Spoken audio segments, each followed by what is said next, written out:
Assalamualaikum warahmatullahi wabarakatuh. Kami yang dari kelompok 4 akan mempresentasikan tentang pentingnya penggunaan bahasa Indonesia dalam layanan kesehatan. Sebelumnya, perkenalkan nama saya Septi Priwindani dengan NIM 19411111025. Di sini saya akan menyampaikan yang bagian abstrak, yaitu tujuan penelitian ini adalah untuk mengetahui pentingnya penggunaan bahasa Indonesia dalam layanan kesehatan. Penelitian ini menggunakan metode penelitian deskriptif dengan tujuan menggambarkan penggunaan bahasa Indonesia dalam pelayanan kesehatan seperti perawat dalam memberikan asuhan keperawatan pada pasien di rumah sakit. Bahasa Indonesia yang menjadi bahasa nasional di negara sangat penting digunakan oleh para perawat dalam memberikan pelayanan kesehatan karena bahasa Indonesia dapat dimengerti oleh penduduk Indonesia sehingga jika menggunakan bahasa Indonesia dalam memberikan pelayanan kesehatan, maka hambatan komunikasi akan semakin berkurang. Di Indonesia sendiri, dalam penggunaan bahasa Indonesia lebih ditekankan penggunaannya daripada bahasa daerah. Hal ini dilakukan oleh perawat agar pasien memahami bahasa yang perawat gunakan.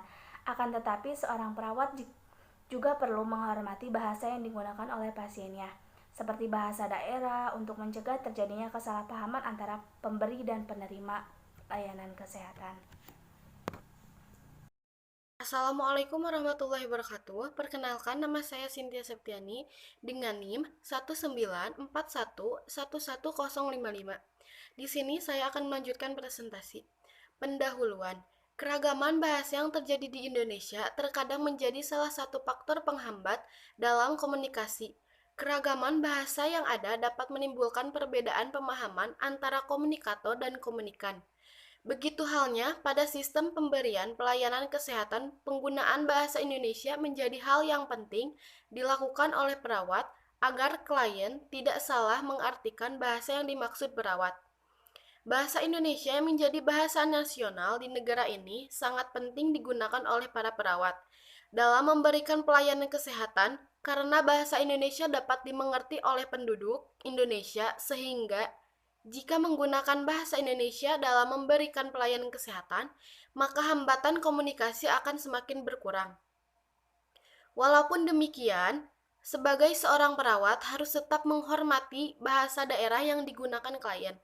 Hal tersebut dilakukan karena seorang perawat harus menghormati budaya yang dibawa klien. Salah satu dari budaya tersebut adalah bahasa. Berbahasa Indonesia yang baik dan benar adalah sesuatu yang mewah, mahal, dan langka dalam profesi medis. Tak hanya dokter yang punya kesibukan mengurus urusan A sampai Z, perawat, apoteker, sampai ahli kesehatan, masyarakat juga terkendala bahasa dalam menyampaikan pesan medis atau kesehatan kepada pasien dan masyarakat. Padahal, profesi kedokteran dan kesehatan erat hubungannya dengan kepentingan orang banyak. Salah-salah menyampaikan edukasi atau pesan bisa berdampak pada pengobatan dan kesembuhan pasien. Salah satu pemilihan kalimat dalam poster promosi kesehatan bisa jadi bumerang bagi program bersangkutan. Berbahasa Indonesia secara benar dalam susunan serta disampaikan secara baik, memang jika masalah dalam bahasa tutur, semua profesi, tak hanya medis. Namun bidang medis tampaknya memiliki penderitaan yang paling berat. Mengapa? Karena pendidikan kesehatan masih belum populer dalam masyarakat kita saat ini. Bandingkan saja dengan pendidikan ekonomi, politik, dan hukum yang seliweran setiap pagi di surat kabar dan setiap malam di televisi nasional. Sudah tentu istilah medis termasuk paling asing dengan telinga orang Indonesia. Beda dengannya, istilah-istilah hukum atau politik yang akrab bagi masyarakat kita. Tidak familiarnya masyarakat kita dengan istilah-istilah medis tampak dalam pergaulan sehari-hari, baik di mal maupun di puskesmas. Berbagai istilah medis yang paling sederhana sekalipun kadang tak mudah dipahami masyarakat.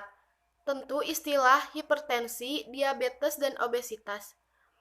Buat masyarakat di negara maju, ketiga istilah ini merupakan materi obrolan di pinggir-pinggir jalan atau warung kopi.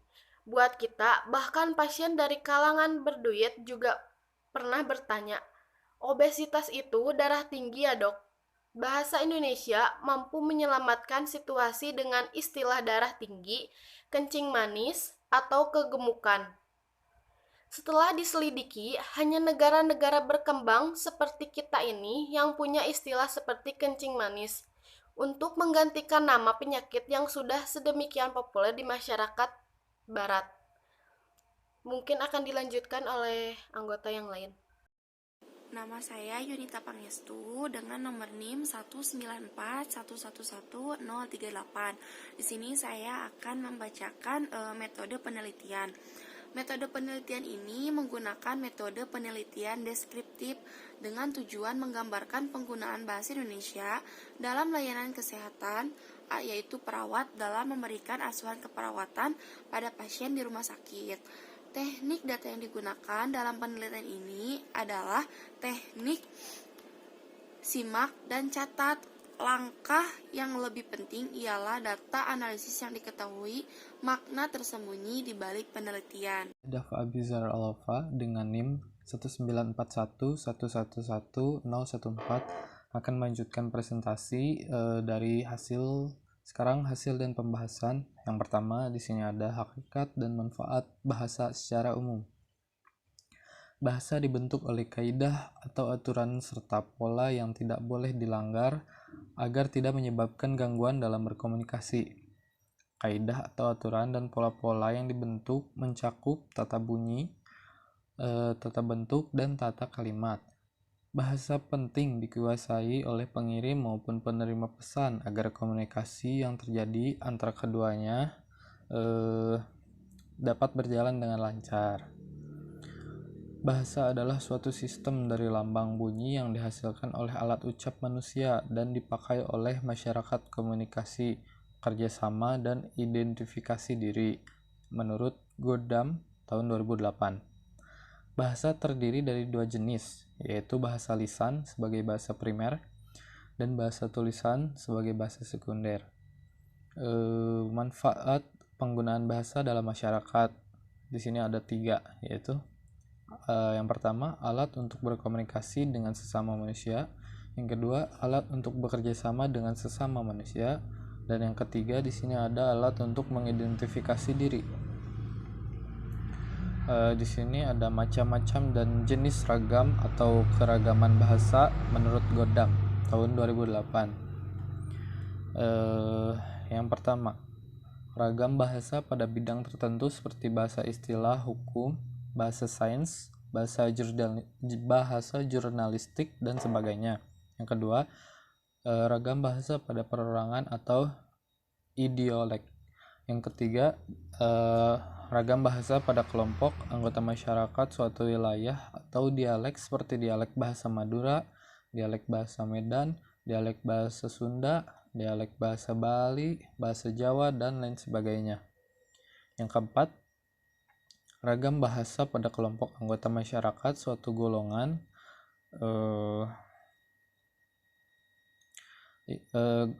ragam bahasa pada suatu kelompok anggota masyarakat suatu golongan sosial seperti ragam bahasa akademisi beda dengan ragam bahasa orang-orang jalanan. Yang kelima, ragam bahasa pada bentuk bahasa seperti bahasa lisan dan bahasa tulisan. Yang keenam, ada ragam bahasa pada suatu situasi seperti ragam bahasa formal atau baku dan informal atau tidak baku. Yang ketujuh, ada bahasa lisan, lebih ekspresif di mana mimik, intonasi, dan gerakan tubuh dapat bercampur menjadi satu untuk mendukung komunikasi yang dilakukan.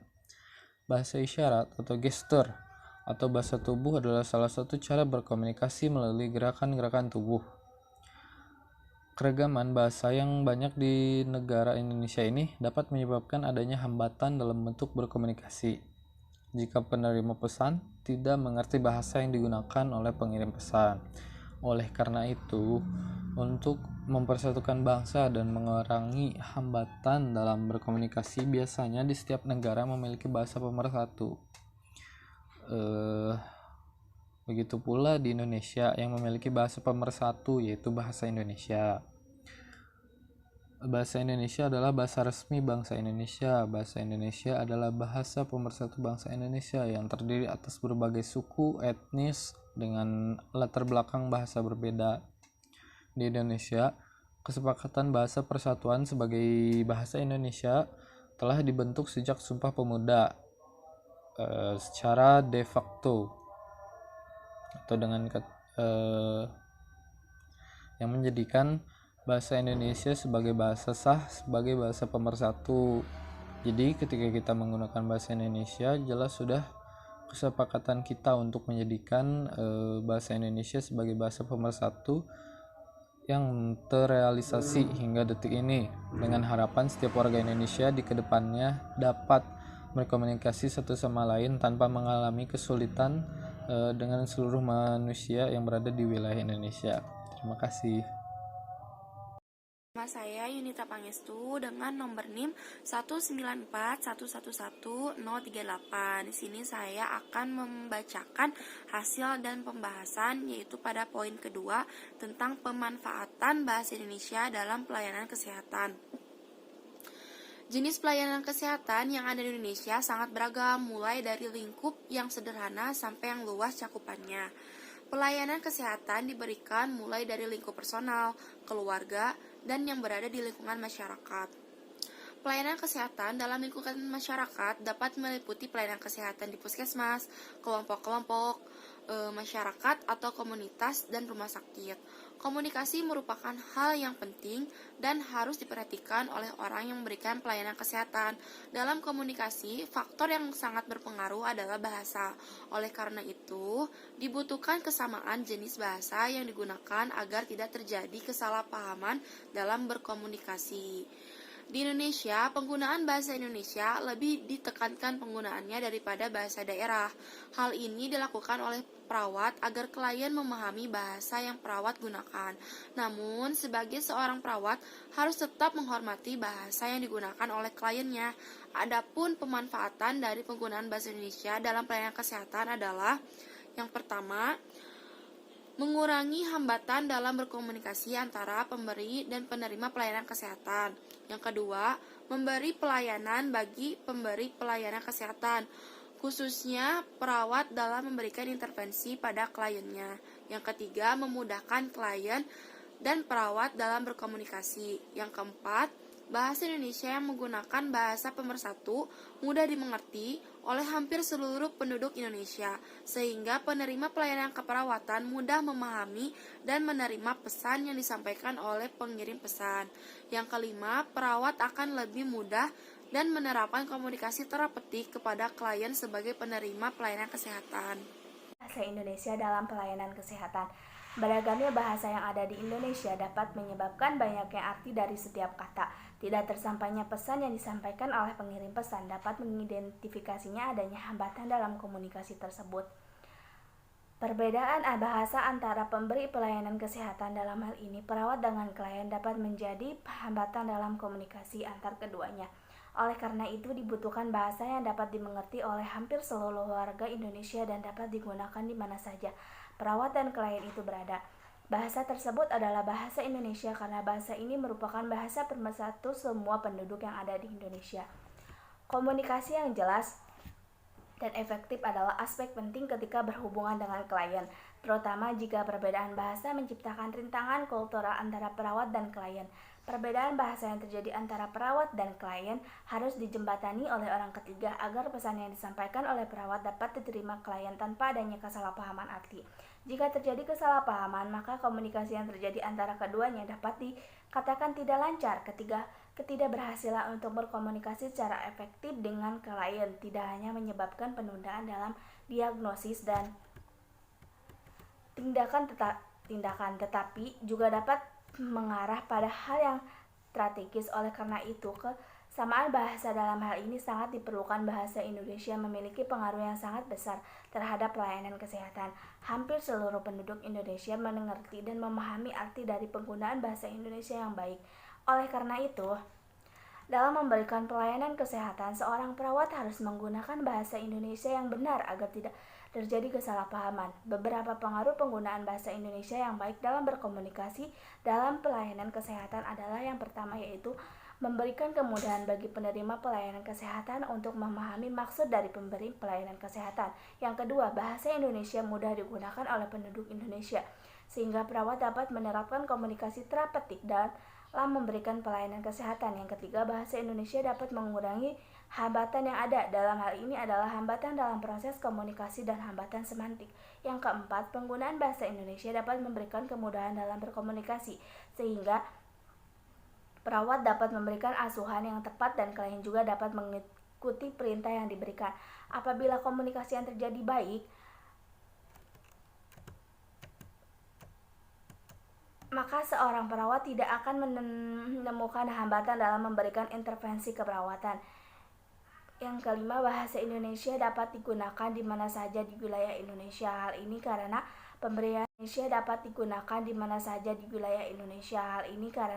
pemberian pemberian pelayanan kesehatan dapat diberikan di semua lingkup bermasyarakat, baik itu di puskesmas, rumah sakit, maupun di komunitas yang ada di masyarakat. Yang terakhir, memudahkan terjadinya umpan balik antara penerima dan pemberi pelayanan kesehatan. Assalamualaikum warahmatullahi wabarakatuh. Saya Rawal Nuralfi akan menuliskan materi di hasil dan pembahasan nomor 4. Nomor 4 ada komunikasi dalam pelayanan kesehatan. Komunikasi adalah elemen dasar dari interaksi manusia yang memungkinkan seseorang untuk menetapkan, mempertahankan, dan meningkatkan kontak dengan orang lain. Komunikasi dapat terjadi pada tingkat intrapersonal, dan intrapersonal umum. Dalam materi pelatihan keterampilan dan manajemen SPMK menyebutkan bahwa menjabarkan tujuan penggunaan proses komunikasi secara spesifik secara berikut. Adapun poin-poinnya. Yang pertama yaitu mempelajari atau mengajarkan sesuatu. Yang kedua, mempengaruhi perilaku seseorang. Yang ketiga, mengungkapkan perasaan. Yang keempat, menjelaskan perilaku sendiri atau perilaku orang lain. Yang kelima, ada berhubungan dengan orang lain. Keenam, menjelaskan sebuah masalah. Yang ketujuh, mencapai sebuah tujuan. Yang kedelapan, menurunkan ketegangan dan menyelesaikan konflik. Yang kesembilan, menstimulasi minat pada diri sendiri atau orang lain. Komunikasi yang terjadi tidak selamanya lancar, karena dalam berkomunikasi terkadang mengalami hambatan-hambatan. Hambatan tersebut dapat berasal dari pengirim pesan ataupun penerima pesan.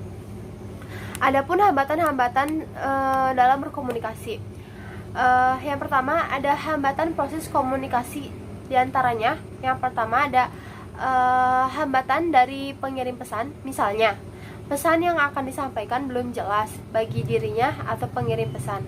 Hal ini dipengaruhi oleh perasaan atau situasi emosional.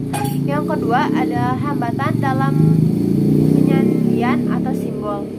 Hal ini dapat terjadi karena bahasa yang dipergunakan tidak jelas sehingga mempunyai arti lebih dari satu simbol. Adapun simbol yang digunakan antara si pengirim atau si penerima tidak sama atau bahasa yang dipergunakan terlalu sulit. Hambatan ini juga akan sering terjadi jika terdapat perbedaan bahasa yang digunakan oleh pengirim dan penerima pesan. Oleh karena itu, dibutuhkan bahasa yang mudah dimengerti. Contohnya bahasa Indonesia merupakan bahasa yang mudah dimengerti oleh di negara ini. Yang ketiga ada hambatan media. Hambatan media adalah hambatan yang terjadi dalam penggunaan media komunikasi. Misalnya, gangguan suara radio dan aliran listrik sehingga tidak dapat mendengarkan pesan pada komunikasi di media. Lalu yang keempat, ada hambatan dalam bahasa sandi. Hambatan terjadi dalam menafsirkan sandi oleh si penerima. Jadi si sandi itu tidak dimengerti oleh si penerimanya. Yang kelima, ada hambatan dari penerima atau penerima pesan. Misalnya, kurangnya perhatian pada saat menerima atau mendengarkan pesan, sikap prasangka, tanggapan yang keliru, dan tidak mencari informasi lebih lanjut. Yang keenam, ada hambatan dalam memberikan umpan balik. Umpan balik yang diberikan tidak menggambarkan apa adanya, akan tetapi memberikan interpretif, tidak tepat, waktu atau tidak jelasnya, dan sebagian. Yang kedua, ada hambatan fisik. Hambatan fisik dapat mengganggu komunikasi dan efektif. Cuaca, gangguan alat komunikasi, dan lain-lain. Misalnya, gangguan kesehatan, gangguan alat komunikasi, dan sebagainya. Yang ketiga, ada hambatan semantik. Kata-kata yang dipergunakan dalam komunikasi kadang-kadang mempunyai arti mendua yang berbeda, tidak jelas, atau berbelit-belit antara pemberi pesan dan penerima pesan. Yang keempat, ada hambatan psikologis. Hambatan psikologis dan sosial kadang-kadang mengganggu komunikasi. Misalnya, perbedaan nilai-nilai serta harapan yang berbeda antara pengirim dan penerima pesan. Perawat sebagai salah satu pemberi pelayanan kesehatan bagi masyarakat dan dalam berkomunikasi menggunakan komunikasi terapeutik. Komunikasi terapeutik merupakan proses di mana perawat berkomunikasi dengan menggunakan pendekatan terencana mempelajari klien. Perbedaan dalam menggunakan bahasa dalam memberikan pelayanan kesehatan, baik yang dilakukan oleh perawat maupun petugas kesehatan lainnya, merupakan faktor yang terpenting yang harus dipahami, karena perbedaan bahasa akan memberikan dampak terhadap semua proses selama pelayanan kesehatan diberikan. Nama saya Yunita Pangestu dengan nomor NIM 194111038. Sini saya akan membacakan tentang kesimpulan. Kesimpulannya ialah bahasa Indonesia sebagai bahasa pemersatu penting digunakan oleh perawat karena dapat memudahkan perawat dalam berkomunikasi dengan kliennya. Bahasa Indonesia merupakan bahasa pemersatu sehingga mudah dimengerti oleh penduduk Indonesia. Namun dalam pelaksanaannya, seorang perawat dalam memberikan pelayanan kesehatannya harus tetap menghormati bahasa yang digunakan oleh kliennya, seperti bahasa daerah yang digunakan oleh klien. Bahasa Indonesia dapat memberikan pengaruh yang besar terhadap komunikasi yang terjadi antara pemberi dan penerima pelayanan kesehatan. Di antaranya dapat mengurangi hambatan-hambatan komunikasi dan mudahnya terjalin komunikasi terapeutik antar keduanya, sehingga intervensi yang dilakukan akan lebih mudah dilakukan karena sudah ada kesepahaman antar keduanya. Bahasa Indonesia yang baik sangat penting digunakan oleh perawat dimanapun lingkup pelayanannya yang diberikan, yaitu baik di lingkup personal, keluarga, rumah sakit, maupun di lingkungan komunitas. Hal ini dilakukan agar tidak terjadi kesalahpahaman antara pemberi dan penerima pelayanan kesehatan yang dapat mengganggu komunikasi antar keduanya. Terima kasih. Wassalamualaikum warahmatullahi wabarakatuh.